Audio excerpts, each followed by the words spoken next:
అందరికీ నమస్కారం. అందరికీ వినాయక చవితి శుభాకాంక్షలు. అందరూ సంతోషంగా Vinayaka Chavithi జరుపుకోండి.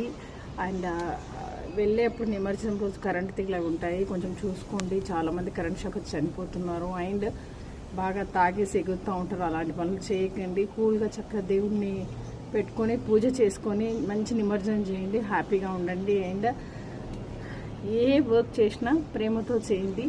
And me goal ఏదైనా ఉంటే ఫస్ట్ ఫెస్టివల్ కాబట్టి వినాయక చవితితోనే ప్రతి పండుగ స్టార్ట్ అవుతుంది కాబట్టి మంచిగా మనస్ఫూర్తిగా మీరు ఎక్కడ గోల్ రీచ్ అవ్వాలో ఏం వర్క్ ఉందో అది వినాయకుడి ముందు వినాయకుడిది ఫేవరెట్ ఫుడ్ పెట్టి కోరుకోండి. దాని మీద కాన్సన్ట్రేషన్ చేయండి. తప్పకుండా మీరు ఆ గోల్ రీచ్ అవుతారు. అందరికీ మరొకసారి వినాయక చవితి శుభాకాంక్షలు. మీ మహతి.